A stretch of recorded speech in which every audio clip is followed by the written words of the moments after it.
Hello friends, स्वागत है आपका अपने यूट्यूब चैनल में। मैं नेहा।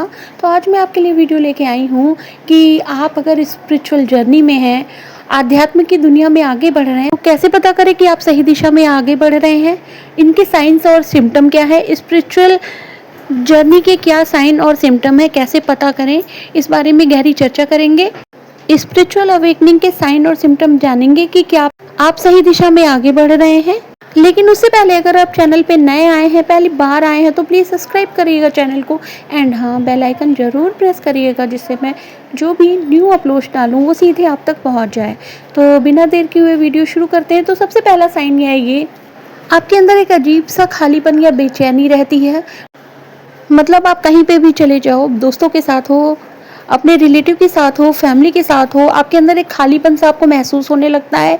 आपको वो अच्छा नहीं लगता है, मतलब कोई भी चीज़ आपको खुशी नहीं देती, कोई भी बाहरी चीज़ आपको खुशी नहीं देती, क्योंकि आप आध्यात्म की यात्रा में हैं, अपनी आंतरिक ऊर्जा को जगा रहे हैं, अपनी आत्मा की जागृति के रास्ते पर आगे बढ़ रहे हैं। तो आपकी सोल आपको पुकारती है, तो बाहरी दुनिया आपको अच्छी नहीं लगती। भले ही आपके कितने क्लोज फ्रेंड हो, कितने क्लोज रिलेटिव हो, आपको एक समय तक उनका साथ अच्छा लगता है, उसके बाद उन सबका साथ भी आपको आप उनसे दूर होने लगते हैं। आपको मन नहीं होता कि आप उनके साथ ज़्यादा समय बिताएं, आपको अकेले में समय बिताना अच्छा लगने लगता है। अजीब सी बेचैनी आपके अंदर बैठ जाती है, आपका मन ध्यान साधना की तरफ आगे भागने लगता है। कहने का मतलब है कि बाहरी दुनिया आपको खोखली प्रतीत होती है। आपके अंदर आपकी एक सोल कॉलिंग कहते हैं जिसको, आपकी इनर वॉइस बहुत स्ट्रॉन्ग आपसे कहती है कि ये सब अच्छा नहीं लग रहा है, अब ईश्वर के रास्ते पर आगे बढ़ना है। आप अपनी बेचैनी को शांत करने के लिए, अपने अंदर के खालीपन को भरने के लिए ईश्वर के मार्गों को पकड़ना अच्छा समझते हैं। आपको ऐसा फील होने लगता है कि क्या आप बस यही करने इस दुनिया में आए हो, क्या बस यही जीवन है, बच्चे पैदा करना, सांसारिक जीवन जीना, बस यही जीवन है, इसके आगे कुछ नहीं। आप अपने आप से क्वेश्चन करने लगते हो, मैं यहाँ पे क्यों आया, किस लिए मेरा जन्म हुआ, या बहुत सारे ब्रह्मांड से रिलेटेड क्वेश्चन। ये जीवन कैसे उत्पन्न हुआ, ये ब्रह्मांड कैसे उत्पन्न हुआ, सूरज चांद सितारे कैसे आए, बहुत सारे क्वेश्चन आपके अंदर चलने लगते हैं। मतलब हर तरफ सिर्फ सवाल ही सवाल और उनके जवाब आपके पास नहीं है, या किसी और से भी आप पूछते हो तो उनके पास भी उनके जवाब नहीं होते। जीवन मृत्यु से रिलेटेड क्वेश्चन आपके अंदर आने लगते हैं। भगवान कौन है, ये सवाल आपके अंदर आने लगते हैं। भगवान को कैसे पा सकते हैं, इस तरह के क्वेश्चन आपके अंदर आने लगते हैं। एक अजीब सा खालीपन आपके अंदर घर कर जाता है, जो आपको भगवान से जोड़ने का काम करता है। यही वो रास्ता होता है, यही वो पहला कदम होता है, जब आप खुद ही भगवान की तरफ मुड़ जाते हो, खुद ही ध्यान साधना की तरफ आगे मुड़ जाते हो। ये पहला स्टेप है, जब आप अपने अंदर की बेचैनी और खालीपन को भरने के लिए ईश्वर की तरफ मुड़ जाते हैं। पुरानी चीज़ों में इंटरेस्ट ख़त्म हो जाता है। जॉब, रिश्ते, नौकरी, पार्टी, ये सब आपको एक खोखला लगने लगता है। कहीं ना कहीं ये सब, इन सब में इन्वॉल्व होते हुए भी आपके अंदर एक अजीब सा खालीपन होता है। अब सेकंड पॉइंट की बात करते हैं। आपके जो पुराने बिलीव सिस्टम है वो टूटने लग जाते हैं। मतलब आपने बहुत सारी चीज़ें जो आप मानते थे, लेकिन अब आपको उन चीज़ों पे डाउट होने लगता है। आप बहुत अपने आप से क्वेश्चन करने लगते हो कि ऐसा क्यों होता है।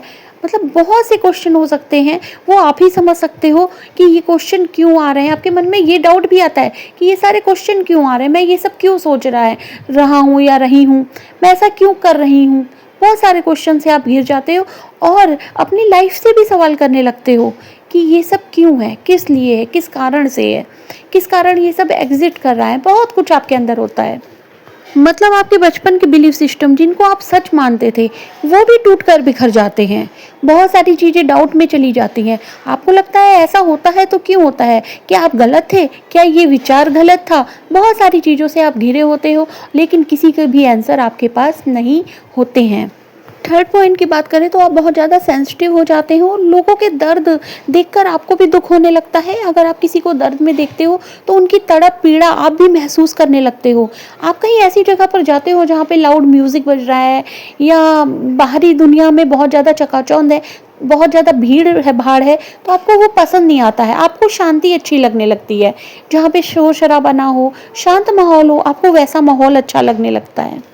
नेचुरल चीज़ों का साथ आपको अच्छा लगने लगता है। खाना पीना आपका बदल जाता है, नेचुरल चीज़ें पसंद आती है। शोर शराबे से काफ़ी हद तक दूर हो जाते हो, शांति का माहौल अच्छा लगता है। सुबह उठकर सूरज देखना, सूरज उगते हुए सूरज को देखना, उनके साथ बातें करना, पशु पक्षियों को देखना, पेड़ पौधे लगाना, ये सब आपको पसंद आने लगता है। मतलब आप प्रकृति से और ज़्यादा कनेक्ट हो जाते हो, प्रकृति से जुड़ जाते हो, लोगों की हेल्प करने लगते हैं और इसके साथ ही आपकी इंट्यूशन भी काफ़ी स्ट्रांग हो जाती है। बहुत सारी चीज़ों का आपको पूर्वाभास हो जाता है, पहले से ही आपको पता चल जाता है कि आपकी लाइफ में आगे क्या आने वाला है, या कुछ लोगों को दूसरे की भी लाइफ में पता चल जाता है कि उनकी लाइफ में क्या होने वाला है। नेक्स्ट पॉइंट की बात करें तो नींद और सपने बदल जाते हैं। अक्सर आपको भोर में मतलब सूर्योदय के पहले आपकी नींद खुल जाती है। 3 से 4 बजे की नींद आपकी ज़रूर खुलती है। विविड ड्रीम्स आने लगते हैं। कई बार पास्ट लाइफ से रिलेटेड ड्रीम्स भी आपको आने लगते हैं। अपनी पास्ट लाइफ में जो ज़िंदगी आप जी रखे हैं उस तरह के सपने भी आपको दिखाई पड़ने लगते हैं। आपकी वाइब्रेशन हाई होने लगती है। नेक्स्ट पॉइंट की बात करें तो अब आपको अकेलापन अच्छा लगने लगता है। अकेला और शांति आपको बहुत अच्छी लगती है। आप योग साधना में आपका मन लगने लगता है। आप ध्यान करते हैं, प्राणायाम करते हैं, योगा अभ्यास करते हैं। उसके साथ आपके जीवन में बहुत सारी चीज़ें बदलाव में जाती हैं। आपके खाने पीने का तरीका बदलने लगता है। आपको सात्विक आहार पसंद आने लगता है। ईश्वर से आप अपने आप को कनेक्टेड महसूस करते हैं। ईश्वर से जुड़ाव महसूस करते हैं। ईश्वर के प्रति आस्था और भक्ति बढ़ने लगती है। ईश्वर से प्रेम महसूस करते हैं और सभी मनुष्यों से आपके मन में एक अजीब सा जुड़ाव महसूस होता है। आप प्रकृति की ओर खिंचते हैं, प्रकृति की तरफ खिंचते हैं। सूरज, चांद, सितारे, ये खुला आसमान, नदियाँ, पक्षी, पेड़ पौधे, ये सब आपको खींचते हैं। आपको सुबह का मौसम देखना बहुत अच्छा लगता है। शाम को डूबता हुआ सूरज भी आपको देखना बहुत अच्छा लगता है। आप प्रकृति की तरफ खिंचते हैं, उनसे जुड़ाव महसूस करते हैं। नेक्स्ट पॉइंट की बात करें तो आपके साथ सिंक्रोनिसिटी शुरू हो जाती है। मतलब एंजल्स नंबर आपको बार बार दिखेंगे। रिपीटिंग नंबर आपको बार बार दिखेंगे। मतलब 11 11, 111, 222, 333, 444, 777, 999 एक्सेट्रा नंबर 12 12, मतलब इस तरह के नंबर आपको बार बार दिखेंगे। ये एंजल्स के नंबर हैं और ये आपसे इस माध्यम से बात करते हैं। नंबर दिखते हैं। कई बार आपको बातें, एक ही बात कई जगह लिखी दिख जाती है। मतलब एक ही बात होगी और वो आपको कई जगह किसी भी तरह से दिख जाएगी। वो बात आप ही के लिए होती है। एंजल्स उस माध्यम से भी आपसे बात करते हैं। इसके अलावा आपको किसी की याद आ जाए या आप किसी को याद कर रहे हो, उनका तुरंत ही मैसेज या कॉल आ जाना, वो या फिर वो अचानक से आपको कहीं रास्ते में मिल जाना, ये भी शुरू हो जाता है। नेक्स्ट साइन की बात करें तो आपकी बॉडी में भी काफ़ी चेंजेस आते हैं। कई बार आपको बॉडी पेन अचानक से शुरू हो जाता है। कई बार आपको सिर में हैवीनेस लगती है, सिर में झंझनाहट होती है, बॉडी में झंझनाहट होती है। जहां आपके चक्रा ओपन हो रहे हैं उस जगह पर दर्द हो सकता है, पेन हो सकता है। अचानक से आपको बॉडी के किसी भी हिस्से में दर्द शुरू हो सकता है, सर दर्द हो सकता है, हार्ट चक्र में पेन हो सकता है, आपके स्टमक में पेन हो सकता है। आपका रूट चक्र ओपन हो रहा होगा तो आपके रूट चक्र में पेन होगा। काफ़ी ज़्यादा दिक्कतें इस तरह की होती हैं। कई बार पैरों में दर्द होता है, हाथों में दर्द होता है, मतलब आपकी बॉडी पेन करती है। उसके अलावा आपको खाने पीने में भी काफ़ी आप चूजी हो जाते हो। लाइट खाना आपको पसंद आने लगता है। पानी बहुत ज़्यादा मात्रा में पीने लगते हो, पानी का इंटेक ज़्यादा करते हो। अचानक से गर्मी या सर्दी महसूस हो सकती है। मतलब कई बार टेम्परेचर नॉर्मल है, मौसम अच्छा खासा है, नॉर्मल टेम्परेचर है, लेकिन उसके बाद भी आपको गर्मी या सर्दी का एहसास हो सकता है। या फिर भरी ठंडक में भी आपको गर्मी का एहसास हो सकता है, या गर्मी में आपको ठंडक का एहसास हो सकता है, ऐसा भी हो सकता है। इसके अलावा नेक्स्ट साइन की बात करें तो अब आप जैसे हैं वैसे ही दुनिया के सामने आना पसंद करते हैं। मतलब अब आप अपने आपको रियल फेस, आपका जो रियल फेस है, अब आप वो दुनिया के सामने लेकर आना चाहते हैं। मतलब जो भी आपके अंदर है, मन के अंदर है, वो आप दुनिया के सामने खुलकर बोलना पसंद करते हैं। सच सच बोलने लगते हैं। जो आपके सामने टॉक्सिक लोग हैं, जो आपके रिश्तों की कदर नहीं करते, जो आपके वैल्यू नहीं करते हैं, जो आपके जीवन में परेशानियाँ देते हैं, उनसे आप दूर रहना चाहते हैं। आपको वो लोग बिल्कुल पसंद नहीं आते। आप ऐसे लोगों को पसंद करते हैं, ऐसे लोगों की संगत पसंद करते हैं जो आप जैसे हैं, आप जैसी, आपकी जैसी वाइब्रेशन होती है, वैसे ही लोग आपसे जुड़ने भी लगते हैं। आप अपने चेहरे से नकाब उतार देते हैं। मतलब आप सच का साथ देते हैं, सच बोलना पसंद करते हैं, सच सुनना पसंद करते हैं। आपकी लाइफ में जो लोग आपको परेशानियां दे रहे हैं, टॉक्सिक हैं, उनसे आप दूर रहना पसंद करते हैं। आप एक ऑथेंटिक जीवन जीना चाहते हैं। अगर नेक्स्ट पॉइंट की बात करें तो आपके अंदर करुणा और प्रेम का भाव बढ़ने लगता है। आप जानवरों से, पशु पक्षियों से, मनुष्यों से भी बहुत प्रेम करने लगते हैं, आपके दिल में उनके लिए प्रेम करुणा का भाव जागृत होने लगता है। आप मनुष्यों की सेवा करना पसंद करते हो, पशु पक्षियों की सेवा करते हो, जानवरों की सेवा करते हो, प्रकृति से जुड़ जाते हो, प्रकृति से एक डीप कनेक्शन महसूस करने लगते हैं। आपको सब मनुष्य, सब जीव जंतु, पशु पक्षी सब ईश्वर से ही उपजे नजर आते हैं। आपको ऐसा लगता है कि हम सब एक ही हैं, हम सब में कोई भी अंतर नहीं है। आपके अंदर करुणा और दया का गहरा भाव जागृत हो जाता है, आपके अंदर प्रेम का गहरा भाव जागृत होने लगता है। नेक्स्ट पॉइंट की बात करें तो आपका ईगो बहुत तेज़ी से उभर के आपके सामने आता है। आपको कुछ समय के लिए लग सकता है कि मैं बहुत स्पेशल हूँ, मैं ही सब कुछ हूँ, लेकिन धीरे धीरे जैसे जैसे आपकी सोल जागृत होती जाती है वैसे वैसे आपको लगता है कि मैं कुछ भी नहीं हूँ। मतलब यहाँ पे आपके ईगो और सोल का टकराव होता है। सोल और ईगो के बीच में काफ़ी रस्साकसी चल सकती है, ये लंबे समय तक भी चल सकती है और बहुत छोटे समय तक भी चल सकती है। इसी को डार्क नाइट ऑफ सोल भी कहते हैं। मतलब ये वही समय होता है जहाँ पे आपका ईगो समाप्त होने के लिए उभर के निकल के सामने आता है। नेक्स्ट पॉइंट की बात करें तो आप अब अपना लाइफ पर्पस तलाशने लगते हैं। आपको लगता है आप यहाँ पे क्या करने आए हैं, आपको दुनिया की सेवा करने की इच्छा होने लगती है, आपके अंदर वो भाव जागृत होने लगता है जो आपका लाइफ पर्पस या सोल पर्पस होने लगता है, या आप उस दिशा में कार्य भी करने लगते हैं, अपने लाइफ पर्पस या सोल पर्पस को फॉलो करने लगते हैं। इस दुनियावी भौतिक दुनिया से आपका मन भर जाता है, आपको ये रुपया पैसा और शोहरत अट्रैक्ट नहीं करती। अब आपका मन होता है कि आप प्रकृति की सेवा करें, इस दुनिया की सेवा करें।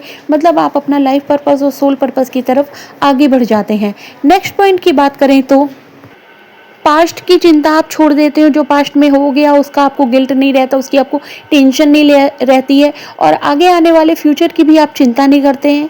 आप प्रेजेंट में रहने लगते हैं। आपकी लाइफ में जो कुछ भी है आप उसमें संतुष्ट हो जाते हैं, आप उसमें सेटिस्फाइड होते हैं, अपने आप को कंप्लीट महसूस करते हैं। छोटी छोटी चीज़ें आपको खुशियाँ देने लगती हैं।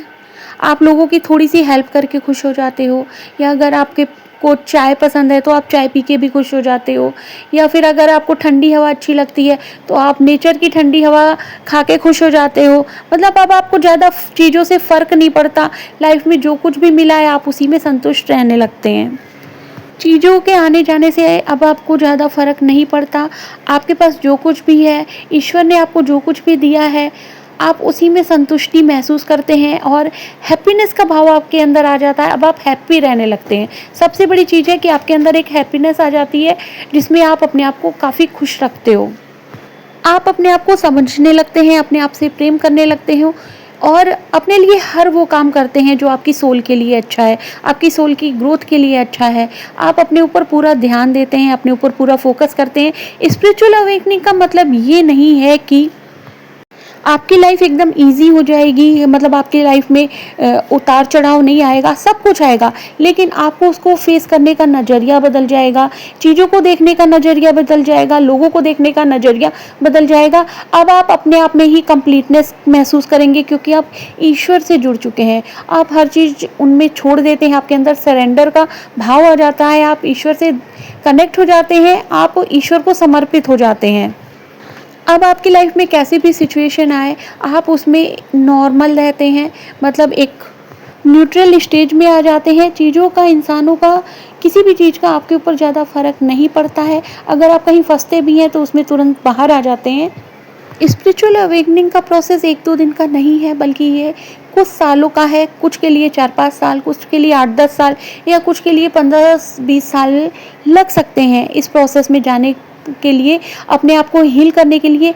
ये हीलिंग का प्रोसेस है, अपने आप को आप हील करते हो। जो भी आपके पुराने पैटर्न हैं वो टूट जाते हैं, आप नए पैटर्न बनाते हैं। ये सेल्फ हीलिंग जर्नी का प्रोसेस है, इसमें समय लगता है। अगर इसमें से 4-5 साइन भी आपसे मैच हो रहे हैं तो हो सकता है आप स्पिरिचुअल अवेकनिंग के रास्ते पे आगे बढ़ रहे हैं। अपना ध्यान रखिए, खूब सारा पानी पीजिए, सुबह नंगे पैर घास में टहलिए, ईश्वर को प्रणाम करिए, ईश्वर का ध्यान धरिए। आज के वीडियो में इतना ही, मिलते हैं नेक्स्ट वीडियो में। आशा है वीडियो आपको अच्छा लगा होगा। लाइक करिएगा, कमेंट करके बताइएगा, एंड हाँ, नए आए हैं तो चैनल को सब्सक्राइब कर लीजिएगा। Thank you for watching.